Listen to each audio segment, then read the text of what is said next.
రేపే మనకు అతిపెద్ద పౌర్ణమి. ఈ పౌర్ణమి సామాన్యమైనది కాదు. ఈ రోజున మీరు మర్చిపోకుండా నిమ్మకాయతో ఇలా చేస్తే చాలు 60 నిమిషాల్లో లక్షలు కాదు కోట్లు వచ్చి పడతాయి. మీ సుడి తిరిగిపోతుంది. మీరు పట్టిందల్లా బంగారం అవుతుంది అని మనం చెప్పొచ్చు. ఎందుకంటేనండి పౌర్ణమి లక్ష్మీదేవికి చాలా ఇష్టం అన్నమాట. ఈ రోజున మీరు ఏది చేసుకున్నా కానీ బాగా కలిసొస్తుందని మనకు వేద పండితులు చెబుతున్నారు. అందుకే మీరు నిమ్మకాయతో ఈ పరిహారం అనేది చెయ్యండి. ఇలా చేయటం వల్ల మంచి రిజల్ట్ అనేది పొందగలుగుతారు. నార్మల్‌గా ఏంటంటే గనక మనకు ఎన్నో రకాల బాధలు, ఇబ్బందులు ఉంటూ ఉంటాయి కదా! అలాంటి వాటి నుంచి మీరు బయటపడటానికి నిమ్మకాయ పరిహారం అనేది చక్కగా పనిచేస్తుంది. అందుకే ఒక నిమ్మకాయని తీసేసుకొని ఈ విధంగా ఇప్పుడు మనం చెప్పే విధంగా మీరు ఆచరిస్తే సరిపోతుంది. ఎలా చేయాలనేది తెలుసుకునే ముందు ఒక చిన్న రిక్వెస్ట్ అండి. వీడియోని పూర్తిగా చూడండి. నచ్చితే లైక్ చేయండి. కొత్తగా చూస్తున్నట్టయితే సబ్స్క్రైబ్ చేసుకోండి. నార్మల్‌గా ఏంటంటే మనకు ప్రతి నెలలో పౌర్ణమి వస్తూనే ఉంటుంది. కానీ దేని శక్తి దానికి ఉంటుందన్నమాట. పౌర్ణమి ఏంటంటే అమృత ఘడియలతో కూడి వస్తుంది. పౌర్ణమి రోజున మనం కొన్ని నియమాలను ఆచరిస్తే మనం పట్టిందల్లా బంగారం అవుతుంది. లక్ష్మీదేవి మన ఇంట్లో తిష్ట వేసుకొని కూర్చుంటుంది. మనకు కావలసినంత ఐశ్వర్యం ఇస్తుందన్నమాట. చాలామంది కూడా ఏంటంటే లక్ష్మీదేవి అనుగ్రహం లేదని బాధపడుతూ ఉంటారు. అలాంటి వాళ్లకు లక్ష్మీదేవి అనుగ్రహం కలగాలంటే ఖచ్చితంగా అండి ఇలా కొన్ని నియమాలు అంటే అమ్మవారికి సంబంధించిన నియమాలు పాటిస్తే చాలా మంచిదన్నమాట. ఇప్పుడు మన ఇంట్లోకి లక్ష్మీదేవి రావాలన్నా, అడుగు పెట్టాలన్నా, ఆ తల్లి మనకు కటాక్షాన్ని, కృపను ఇవ్వాలన్నా సరేనండి, మనము పౌర్ణమి రోజున అంటే పౌర్ణమి అంటేనే లక్ష్మీదేవికి అంకితం చేయబడే రోజు. పౌర్ణమి రోజున ఏంటంటే లక్ష్మీదేవి భూమిపైన సంచరిస్తూ ఉంటుందన్నమాట. అందుకే మీరు ఏంటంటే సూర్యోదయానికి ముందే నిద్ర లేవండి. అలా నిద్ర లేచేసిన తర్వాత మీరు ఏంటంటే ఇంటిని వాకిలిని శుభ్రం చేసుకోండి. చేసిన తర్వాత వాకిట్లో ముగ్గు పెట్టుకోండి. అనంతరం వచ్చేసి స్నాన కార్యక్రమాలు చేసుకోండి. స్నానం చేసే నీటిలో పసుపుని కలుపుకొని స్నానం చేస్తే చాలా మంచిదండి. ఇలా స్నానం చేసిన తర్వాత ఏంటంటే ఉతికిన వస్త్రాలను ధరించండి. నల్లటి వస్త్రాలను ధరించకూడదు. బ్లూ కలర్లో ఉండే బట్టలు, గ్రే కలర్లో ఉండే బట్టలను అసలు ధరించకూడదు. వాటి వల్ల ఏంటంటే చాలా ఇబ్బంది కలుగుతూ ఉంటుందన్నమాట. అందుకే అవి ధరించకండి. ఇక ఆ తర్వాత మనం ఇలా ధరించిన తర్వాత దుస్తువులని ఇంట్లోనే పూజ గదిలో ఏంటంటే కనుక మనం లక్ష్మీదేవి పటాన్ని క్లీన్ చేసుకొని నార్మల్గా మీరు ఏంటంటే దీపారాధన చేసుకోండి. దీపం పెట్టే ముందు ఏంటంటే కనుక నండి గుర్తు పెట్టుకోండి, దీపం ఆకు మీద పెడితే చాలా మంచిదండి. దీపం అంటే కనుక నార్మల్గా మీరు తమలపాకు మీద కానీ, రావి ఆకు మీద కానీ బొట్టు పెట్టి దానిపైన ప్రమిదను పెట్టేసి మీరు 2 ఒత్తులతో కానీ 4 ఒత్తులతో కానీ దీపారాధన అనేది చెయ్యండి.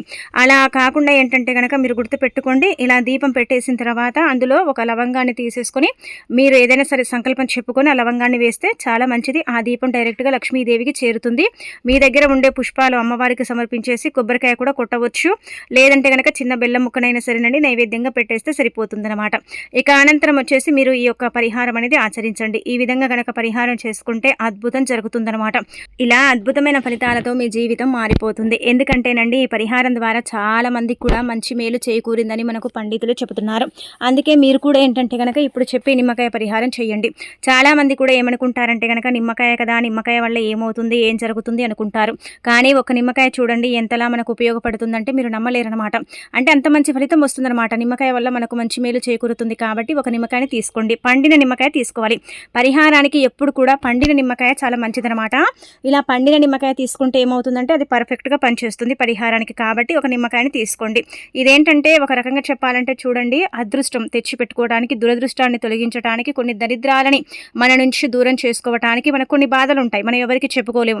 ఎంతటి వారైనా సరేనండి చెప్పుకోం కదా. మనం చెప్పుకుంటే హేళన అయిపోతామని. అలానే కాకుండా చాలామంది కూడా అంటే కొంతమంది ఉంటారు కదా మనం అంటే గిట్టని వారు. వాళ్ళు ఏమంటారంటే కనుక చెప్పాలంటే వీళ్ళకి ఇలాగే జరగాలి, తగిన శాస్తి జరిగిందని కొంతమంది కుళ్ళుకుంటూ ఉంటారు. కొంతమంది ఏంటంటే బాగా అనుకుంటూ ఉంటారు కదా. అందుకే మనలోనే మనం ఏంటంటే చాలా తపన పడిపోతూ ఉంటాం, ఇబ్బంది పడిపోతూ ఉంటాం, బాధపడుతూ ఉంటాము. మనకి ఎన్ని సమస్యలు వచ్చినా కానీ మనలోనే మనం దాచుకుంటాం, ఇబ్బంది పడిపోతూ ఉంటాం కదా. అలాంటి వాళ్ళు రేపండి పౌర్ణమి రోజున మీ బాధల్ని తొలగించుకోవడానికి, దురదృష్టం అండి ఎప్పుడు కూడా దురదృష్టం పట్టి పీడిస్తుంది. దురదృష్టం వల్ల మేము చాలా సఫర్ అయిపోతున్నాం అనుకుంటారు కదా. అలాంటి వాళ్ళు నిమ్మకాయని, పండిన నిమ్మకాయని తీసుకోండి. అలా తీసేసుకున్న తర్వాత ఈ నిమ్మకాయని ఏం చేయనంటే కనుక ఎడమ చేతిలో పట్టుకోండి. ఎడమ చేతిలో పట్టుకొని గట్టిగా సంకల్పం చెప్పండి. మీరు దీపం పెట్టకపోయినా పర్వాలేదు కానీ స్నానం అయితే చెయ్యండి. పౌర్ణమి రోజున ఇంట్లో వాళ్ళందరూ కూడా స్నానం చేస్తే చాలా మంచిదండి. స్నానం చేయటం వల్ల ఏంటంటే కనుక మంచి మేలు చేకూరుతుంది, లక్ష్మీదేవి అనుగ్రహం కలుగుతుందన్నమాట. స్నానం చేసిన అనంతరం ఏంటంటే నిమ్మకాయ పరిహారం చేసుకోండి. దీపం పెట్టే వీలుంటే దీపం పెట్టండి. లేకపోతే నార్మల్గా నిమ్మకాయని తీసుకొని చేతిలో పట్టుకొని ఇలా సంకల్పం చెప్పుకోండి. దురదృష్టం తొలగిపోవాలని, మీకు ఏ సమస్య ఉంటుందో ఆ సమస్య గురించి చక్కగా ఏంటంటే కనుక నిమ్మకాయకు గట్టిగా సంకల్పం చెప్పుకోండి. చెప్పేసుకున్న తర్వాత దాన్ని తీసుకెళ్ళి వేప చెట్టు మొదట్లో పెట్టేసి దాన్నేంటంటే గనక ఎడమకాలి మడమతో అండి తొక్కండి. తొక్కితే ఏంటంటే గనక ఆ నిమ్మకాయలో ఉండే గుజ్జు ఉంటుంది కదా! అదంతా కూడా ఏంటంటే బయటికొచ్చేయాలి. అలా వస్తే ఏంటంటే మీ యొక్క దురదృష్టం తొలగిపోయినట్టని అర్థమనమాట. అంటే వెంటనే పోతుందని చెప్పలేము. ఒక రోజు గడిచిన తర్వాత మనకు తెలిసిపోతుంది. మనం కొన్ని బాధల నుంచి బయటపడగలుగుతాం. కొన్ని సమస్యల నుంచి మనం బయటికి రావడానికి అవకాశం ఉంటుంది. కాబట్టి ఈ విధంగా ఏంటంటే గనక రేపు పౌర్ణమి చాలా మంచి రోజు కాబట్టి మర్చిపోకుండా ఈ నిమ్మకాయ పరిహారం అయితే మీరు ప్రయత్నించండి. ప్రయత్నించేసి ఫలితం అనేది పొందండి. అంటే ఎవరికి చెప్పకండి ఇలా చేస్తున్నాం, ఇలా చేసుకుంటేనే ఫలితం వచ్చిందని ఎవరికి చెప్పకుండా మీలోనే మీరు పెట్టేసుకొని చేసేసుకోండి, సరిపోతుంది. పౌర్ణమి చాలా పవర్ఫుల్ అండి చెప్పాలంటే. అంటే ప్రతి నెలలో పౌర్ణమి వస్తుంది కానీ దేని శక్తి దానికి ఉంటుంది. అలానే కాకుండా పౌర్ణమి రోజు చేసుకునే కొన్ని పరిహారాలు ఏంటంటే కనుక లక్ష్మీదేవి అనుగ్రహాన్ని కలిగిస్తాయి, సకల సంపదను చేకూరుస్తాయి, అనేక రకాల సమస్యల నుంచి బయటపడేస్తాయి. అద్భుతం అంటే అద్భుతం అనేది మనం చూడగలుగుతామని చెప్పొచ్చు. కాబట్టి నిమ్మకాయ అయితే పరిహారం అయితే చేయండి, చేసేసి ఫలితం పొందండి. అలానే కాకుండా మీకుండే దురదృష్టం తొలగించుకొని లక్ష్మీ కటాక్షాన్ని పొందండి. ఇక ఆ తర్వాత ఈ పౌర్ణమి రోజున ఇప్పుడు చెప్పే ఇంకొక పరిహారం చేసుకోండి. ఇది కూడా చాలా చక్కగా ఉపయోగపడుతుందన్నమాట. చాలా మంచి రిజల్ట్ అనేది తెచ్చిపెడుతుందని చెప్పొచ్చు. ఏం చేయండి అంటే కనుకనండి, రాత్రికి పడుకునేటప్పుడు ఈ పనిని చేయడం వల్ల అద్భుతం జరుగుతుందన్నమాట. చాలా మందికి కూడా ఏంటంటే కనుకనండి రాత్రి పడుకుంటే నిద్ర అస్సలు పట్టదండి. నిజానికి చెప్పాలంటే కానీ గాలి లెక్క ఇలా ఏంటంటే కనుక దూరిలాగా సోకుతూ ఉంటుంది. మనము కొన్నిసార్లు ఏంటంటే కనుక తెలిసి తెలియక కొన్ని చోట్లకు వెళుతూ ఉంటాం. కావాలని ఎవరు ఏం చేయరు కానీ అనుకోకుండా కొన్నిసార్లు ఏంటంటే గాలి సోకటం, లేదంటే కనుక ఆవహించటం, ఇలాంటివి మనం నమ్ముతూ ఉంటాం కదా. అలాంటివి ఏంటంటే కనుకనండి ఒకవేళ మీ శరీరం మీద ఉన్నాయనుకోండి, మిమ్మల్ని ఏవైనా గాలి లాగా కానీ లేదంటే కనుక ఏదైనా చెడు ప్రయోగం జరిగినా కొంచెం ఇబ్బందికరంగా ఉంటుంది. మేము డిప్రెషన్లో ఉండిపోతాం, బాగా బాధపడిపోతామండి, బాగా ఆలోచనలో ఉండిపోతాం, ఏం చెయ్యాలో అర్థం కాదు, అసలు మేమేం చేస్తున్నాం కూడా మాకు తెలియకుండా ఉండిపోతాం అనుకుంటారు కదా. అలాంటి వాళ్ళు ఇప్పుడు చెప్పే పరిహారం రాత్రి పడుకునేటప్పుడు మాత్రమే చేయాలి. చూడండి, ఖచ్చితంగా మీరు తెల్లవారేసరికి మార్పుని చూడగలుగుతారనమాట. ఇప్పుడు ఒకవేళ మీకు ధన సమస్య ఉందనుకోండి, దాని నుంచి కూడా మీరు విముక్తి కలిగించుకోవచ్చు. లేదంటే కనుక నార్మల్గా గాలి ధూళి ఇలాంటివి మనం నమ్ముతూ ఉంటాం కదా, అలాంటి వాటి నుంచి కూడా మీరు బయటపడవచ్చు అనమాట. అందుకే రాత్రి పడుకునేటప్పుడు ఒక నిమ్మకాయని తీసుకోండి. రాత్రికి మీరు నిద్రిస్తారు కదా, నిద్రించేటప్పుడు ఈ పరిహారం చేయాలి. చాలా మందికి కూడా ఏంటంటే చెడు కళలు కూడా వస్తున్నాయండి. కళల వల్ల మేము చాలా సఫర్ అయిపోతున్నాం, కళలు ఏంటంటే కనుక మమ్మల్ని ఇబ్బంది పెడుతున్నాయి, కళలు చాలా వరకు కూడా మమ్మల్ని బాధ పెడుతున్నాయండి అని బాధపడతారండి. చాలా వరకు మనం చూస్తూ ఉంటాము. కళల్లో ఏదో వచ్చినట్టు, మీద కూర్చున్నట్టు, కళలో ఎవరో వచ్చి మనని పట్టుకున్నట్టు, లేదంటే కనుక గొంతు మీద కూర్చున్నట్టు, ఇలా చూడరానిది ఏదో అంటే భయంకరంగా మనం కళల్లో చూసినట్టు, ఇలా ఏంటంటే కొంచెం మనం గాబర పడిపోతూ ఉంటాం, భయపడతాం. కళ వచ్చిన తర్వాత నిద్ర పట్టదు, ఏదేదో ఆలోచిస్తూ ఉంటాం, పిచ్చి పిచ్చి ఆలోచనలు కూడా వస్తూ ఉంటాయి. ఎందుకు మాకు ఇలా జరుగుతుంది, మేము చాలా వరకు కూడా అక్కడ చూయించుకుంటున్నాం, ఇక్కడ చూయించుకుంటున్నామండి, అయినప్పుడు కూడా మాకేం పెద్దగా అంటే రిజల్ట్ అనేది రాలేదు అని కొంతమంది బాధపడిపోతూ ఉంటారు కదా. దానన్నిటికి కూడా అండి పులి స్టాప్ పెట్టుకోవడానికి ఈ రోజు మీకు ఈ యొక్క నిమ్మకాయ పరిహారం అనేది ఉపయోగపడుతుంది. ఈ పరిహారానికి కూడా ఖచ్చితంగా నిమ్మకాయ కావాలండి. నిమ్మకాయని తీసేసుకొని ఈ పరిహారం అనేది చేసేసుకోండి. మీరే మార్పుని చూసి ఆశ్చర్యపోతారనమాట. చూడండి, ఒక నిమ్మకాయ ఏంటంటే కనుక మానవుడి యొక్క జీవితాన్ని మార్చేసి అద్భుతమైన ఫలితాలను తెచ్చిపెడుతుందనమాట.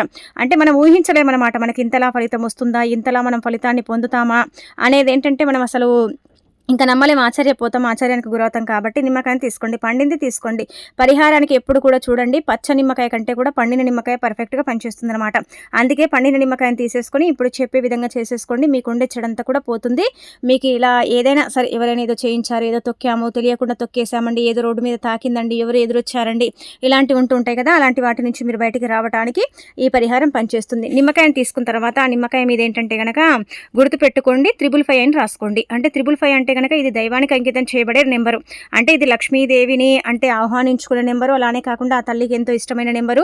దానికి తోడు ఏంటంటే కనుక ఈ 555 చెప్పాలంటే కనుక దేవతలను మన దగ్గర ఉంచి దయ్యాన్ని దూరం చేస్తుంది. అంటే ఇలా మనం ఆత్మల నీడలు కావచ్చు, కళలో చూస్తూ ఉంటాం, కొన్ని చూస్తూ ఉంటాం, అస్సలు కూడా మనం ఎక్స్పెక్ట్ చేయనివి కూడా ఏంటంటే కళలో మనం చూస్తూ ఉంటాం కదా, అలాంటివన్నీ కూడా పోవటానికండి, అలాంటి వాటన్నిటి నుంచి కూడా మీరు బయటపడడానికి ఇప్పుడు చెప్పే నిమ్మకాయ పరిహారం పనిచేస్తుంది. ఇది కేవలం రాత్రి పడుకునేటప్పుడు మాత్రమే చేయాలి. అంటే ఇలా ఎప్పుడు పడితే అప్పుడు చేస్తే ఫలితం ఉండదు. మనకు సిద్ధశాస్త్రంలో ఏం చెప్పబడుతుందంటే కనుక రాత్రి పడుకునేటప్పుడు ఎవరైతే నిమ్మకాయతో పరిహారం చేస్తారో అలాంటి వాళ్ళకు ఒక్క రాత్రిలోనే మార్పు వస్తుంది. ఎలాంటి సమస్యకైనా సరే పరిష్కారం అనేది ఆ నిమ్మకాయని చూపిస్తుందని చెప్పడం జరుగుతుంది. అందుకే మరి మీ సమస్యకు పరిష్కారం చూపించాలన్నా, మీకుండే ఇబ్బంది అంతా కూడా పోవాలంటే నిమ్మకాయని తీసుకొని దానిపైన 555 రాసేసి రాత్రి పడుకునేటప్పుడు ఎడమ చేతిలో పట్టుకొని గట్టిగా సంకల్పం చెప్పుకోవాలి. ముఖ్యంగా గాలి ధూళి ఇలాంటివి చెడు సమస్యలు ఏవైతే ఉంటాయో వాటి గురించి చెప్పుకోవాలి. అలా చెప్పేసుకున్న తర్వాత అది దిండు కింద పెట్టి పడుకోవాలి.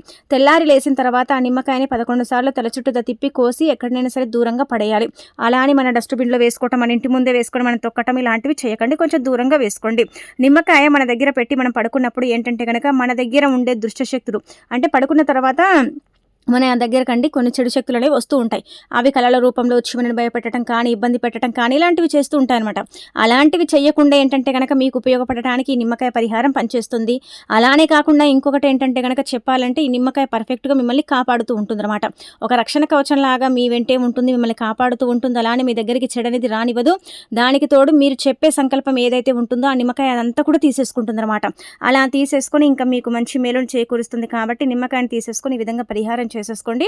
అద్భుతమైన ఫలితాన్ని పొందండి. ఇందులో ఏ మాత్రం కూడా సందేహం పెట్టుకోకండి.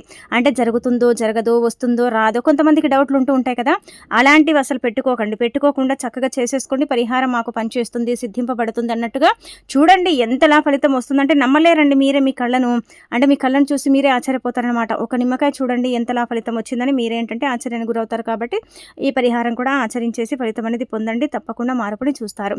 ఇక ఆ తర్వాత ఏంటంటే ఈరోజు అండి మనం ఏంటంటే కనుక నార్మల్గా రావి చెట్టుని తాకటం వల్ల మనకు అదృష్టం అండి. రావి చెట్టుని తాకినా, వేప చెట్టుని తాకినా, వేప చెట్టు చుట్టూ ప్రదక్షిణలు చేసినా, రావి చెట్టు చుట్టూ ప్రదక్షిణలు చేసినా మనకేంటంటే కోటి జన్మల పుణ్యం లభిస్తుందని వేద పండితులు చెబుతున్నారు. ఎందుకంటే ఆ చెట్టులో అంటే వేప చెట్టు అయితే లక్ష్మీదేవి రూపం అండి. రావి చెట్టు అయితే శ్రీ మహావిష్ణువు అంటే రావి చెట్టులోనే కొలువై ఉంటాడని పురాణాలు చెబుతున్నాయి. కాబట్టి ఈ రోజు ముఖ్యంగా చెప్పాలంటే కనుక ధన సమస్యలు కొట్టుమిట్టాడుతున్న డబ్బు అనేది రానే రాదండి. ఎంత చేసుకున్నా కానీ రూపాయి మిగలదు, చిల్లి గవ్వ లేదు. చాలా వరకు కూడా మేమైతే దీన పరిస్థితిలో ఉన్నాము. డబ్బు లేక నరకం చూస్తున్నాము. ధన సమస్య ఎలాగైనా సరే పోగొట్టుకోవాలనుకున్నాం కానీ పోగొట్టడం లేదండి. మేము రాళ్ళను కొట్టినప్పుడు కూడా కొంతమందికి ఏంటంటే డబ్బు అనేది రాదండి. కొంతమంది ఏంటంటే కనుక కొంచెం చిన్నగా కష్టపడ్డా కానీ వారికి ఎక్కువ అంటే మొత్తంలో డబ్బు అనేది వస్తుంది కదా. అలా కాకుండా మీరు ఏం చేయాలంటే కనుక గుర్తుపెట్టుకోండి, డబ్బు సమస్య ఎవరికైతే తీవ్రంగా ఇబ్బంది పెడుతుందో అలాంటి వాళ్ళు వేప చెట్టు దగ్గరికి వెళ్ళేసి ముందుగా అరిచేతులని 2 చేతులనండి వేప చెట్టుని తాకండి. తాకిన తర్వాత ఏంటంటే కనుక గట్టిగా సంకల్పం చెప్పుకోవాలి. అమ్మా నువ్వు మమ్మల్ని అంటే ఆదరించు, కాపాడు, మాకు అనుగ్రహాన్ని ఇవ్వు, మాకు ధనాన్ని కూడా ప్రసాదించు, నువ్వే మాకు ధనదేవతవి, మాకు ఏంటంటే కనుక నువ్వే బలానివి అనేసి మీరు గట్టిగా సంకల్పం చెప్పుకోవాలి. ఎందుకంటే లక్ష్మీదేవి రూపమే వేప చెట్టుగా భావిస్తారు. కాబట్టి అలా లక్ష్మీదేవి రూపంగా భావించుకొని వేప చెట్టు దగ్గరికి వెళ్ళి 2 చేతులు ఇలా మనం పెట్టినప్పుడు ఏమవుతుందంటే కనుక మన చేతులలో ధన ద్వారాలు అనేవి ఉంటాయండి. ఆ ధన ద్వారాలు అనేవి యాక్టివేట్ అయ్యి మనకేంటంటే కనుక ఖచ్చితంగా మూసుకుపోయిన ధన ద్వారాలు తెచ్చుకొని ధనం ఏదో ఒక రూపంలో మన దగ్గరికి చేరుతూ ఉంటుంది. డబ్బు రావటమే కానీ పోవటం అనేది జరగదనమాట. అంత అద్భుతాన్ని మనం చూడగలుగుతామని మనకు శాస్త్రాల్లో కూడా చెప్పబడుతుంది. కాబట్టి ధన సమస్య ఉన్న వాళ్ళు వేప చెట్టును తాకి 3 ప్రదక్షిణలు చేసేసి వేప చెట్టుకు నమస్కారం చేయండి. అలా చేయటం వల్ల మంచి ఫలితాలు ఉంటాయి. రెండోది ఏంటంటే కనుక రావి చెట్టును ఎందుకు తాకాలంటే కనుక మానవ జీవితం అన్న తర్వాత నిందలు పడుతూ ఉంటాయి, ఎన్నో అనుభవిస్తూ ఉంటాము. ఎవరికి కూడా ఏది చెప్పుకోలేక మనలోనే మనం పెట్టుకొని భరించలేకపోతూ ఉంటాం. కొన్నిసార్లు ఓపిక అనేది నశిస్తూ ఉంటుంది. ఇంకా మేము ఎన్ని భరించాలి, ఎన్ని చెయ్యాలి అన్నట్టుగా బాధపడిపోతూ ఉంటారు కదా. అలాంటి వాళ్ళండి భరించలేని సమస్యలతో సతమతమైపోయేవారు ఈరోజు ఎవరైతే రావి చెట్టు దగ్గరికి వెళ్ళేసి ప్రదక్షిణలు చేసేసి 3 రావి చెట్టుని తాకుతారో అలాంటి వాళ్లకు ఖచ్చితంగా ఏంటంటే కనుక సమస్యలన్నీ కూడా దూరం అయిపోతాయని మనకి ఇలా శాస్త్రంలో చెప్పబడుతుంది. కాబట్టి రావి చెట్టు, వేప చెట్టు ఇవన్నీ కూడా దేవతా వృక్షాలండి. నిజానికి చెప్పాలంటే కనుక ఇక్కడ ఏంటంటే కనుక పూజలు చేయటము, అక్కడ పూజింపబడటము, దేవతలను దేవుళ్ళను ఏంటంటే కనుక కొలవటం ఇలాంటివి మనం చేస్తూ ఉంటాము. ఈ వృక్షాలకు అతీత శక్తి ఉంటుంది. ముఖ్యంగా చెప్పాలంటే అమృత ఘడియలతో పౌర్ణమి ఏర్పడుతుంది. కాబట్టి ఆ అమృత ఘడియలు అంతా కూడా ఆ అమృతం లాగా ఏర్పడే అంటే వెన్నెల కిరణాలు కావచ్చు, ఆ కాంతి కావచ్చు, ఆ చెట్లు ఏంటంటే కనుక తొందరగా అబ్జర్వ్ చేసుకుంటాయి. అవి చూడటానికి చాలా పెద్దగా ఉంటాయి. వృక్షాలు చాలా పవిత్రతను కలిగి ఉంటాయి. అంటే చాలా పెద్ద పెద్ద వృక్షాలు కాబట్టి చాలా మంచి ఫలితాలు అయితే వస్తాయండి. అందుకే ఈ విధంగా మీరేంటంటే కనుక వేప చెట్టుని కానీ రావి చెట్టుని కూడా తాకొచ్చు, ఏం కాదనమాట. 2 తాకొచ్చు అండి అంటే కనుక 2 తాకండి. అలా మనకు ఏంటంటే శాస్త్రంలోనే చెప్పబడుతుంది అనమాట. 2 తాకినా మనకు అంతే ఫలితం వస్తుంది. ఈరోజు ఏంటంటే కనుక పచ్చని వృక్షాలు ప్రకృతి యొక్క అంటే సంపూర్ణ అనుగ్రహాన్ని తీసుకొని ఉంటాయి. ఈ పచ్చని వృక్షాలు ఏంటంటే కనుకనండి తాకినప్పుడు కొన్నిసార్లు మన తలరాత సైతం మారిపోతుంది, మన జీవితం మారుతుంది, మన దురదృష్టం అనేది తొలగిపోతుంది, అదృష్టం పడుతుంది, దైవానుగ్రహం కలుగుతుంది. అన్ని విధాలుగా కూడా మన సంకల్పం చెప్పి 2 చేతులతో తాకితే చాలండి. ఇక మన జీవితం జీవితమే ఏంటంటే గనక తారుమారు అవుతుందని మనం చెప్పొచ్చు. కాబట్టి ప్రయత్నించండి. ఖచ్చితంగా సమస్య అనేది మనకు తీరిపోతుందనమాట. సమస్యల కూబిలో నుంచి మనం బయటపడగలుగుతాం. సమస్యలనేవి రావు. అన్ని విధాలుగా కూడా ఏంటంటే గనక కలిసి రావటానికి ఉపయోగపడే పరిహారం కాబట్టి ఆచరించండి. నిమ్మకాయ పరిహారం పర్ఫెక్ట్‌గా పనిచేస్తుంది. అలానే కాకుండా ఏంటంటే గనక ఈ చెట్లను తాకమని చెప్పాం కదా! ఈ చెట్లు కూడా అండి వృక్షాలండి. దేవతా వృక్షాలు. వీటిలో ఏంటంటే గనక తెలియని అద్భుత శక్తి దాగుంటుందనమాట. ఆ శక్తి మనని కాపాడి ఏంటంటే గనక ధైర్యం ఇచ్చి మనకేంటంటే ఒక బలం రూపంలో మన వెంట ఉండి మనని నడిపిస్తూ ఉంటుంది. మనకు ధనంతో పాటు మనం కోరిన కోరికలన్నీ కూడా తీరుస్తూ ఉంటుంది. ప్రకృతి యొక్క అనుగ్రహం ఉంటే మానవుడు అంటే ఓడిన వాడు కూడా గెలవచ్చు అని మనకు పురాణాలలో చెప్పబడుతుంది. కాబట్టి ఈ విధంగా చిన్న చిన్న నియమాలను ఆచరించుకుంటూ ఈ పనులు చెయ్యండి. ఇక మీ సుడిని తిప్పుకోండి. లక్ష్మీదేవి కటాక్షాన్ని పొందండి.